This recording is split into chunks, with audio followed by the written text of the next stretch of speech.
Sorry, I'm a little later today than normal. Just one of those days.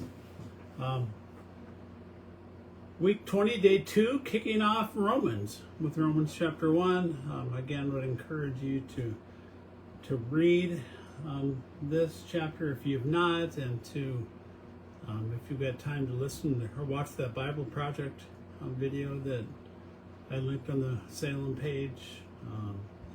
There's chapters 1 through 4, and then 5, and the rest of the book is in a different outline. But Paul begins his greeting, and I think the noteworthy part of this greeting is that through whom we have received grace, this is verse 5, and apostleship, to bring about the obedience of faith for the sake of his name. And we'll see that throughout the book, the importance of obedience because of your faith. And just Paul goes on to talk about he'd like to go visit and hopes to come visit, and is planning to go visit Rome. And then verse 16 and 17, which really drive the entire book. I'm not ashamed of the gospel, for it is the power of God for salvation to everyone who believes, to the Jew first and also to the Greek, for it is the righteousness of God is revealed from faith for faith, as it is written, the righteous shall live by faith. So this salvation through belief, but then everything is driven through our faith. How we act, how we live, what we think, everything should be driven because of our faith.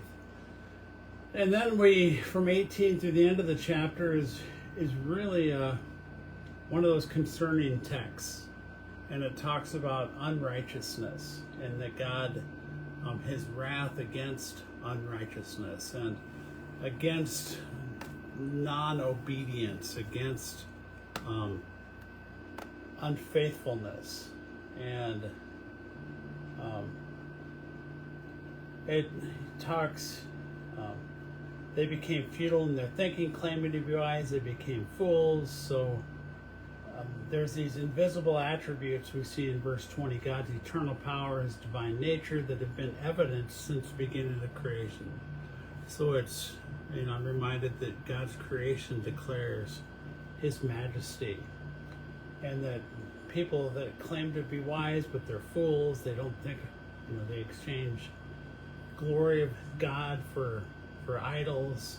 And then in verse 24, therefore God gave them up in the lusts of their heart to impurity, to the dishonoring of their bodies among themselves.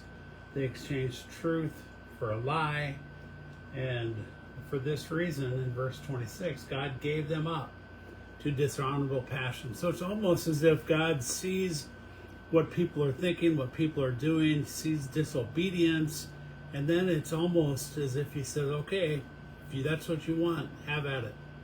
I will give you up into those passions. And we see in 26, 27, one of the major verses that talk about sexual sin, homosexuality and lust, and that God gave them over to that because of their shameless acts.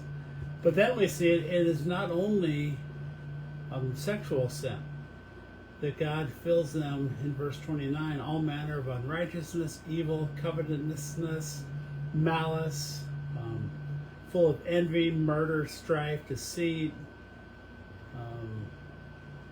gossips, slanderers, haters of God, insolent, haughty, boastful, inventors of evil, disobedient to parents, foolish, faithless, heartless, ruthless.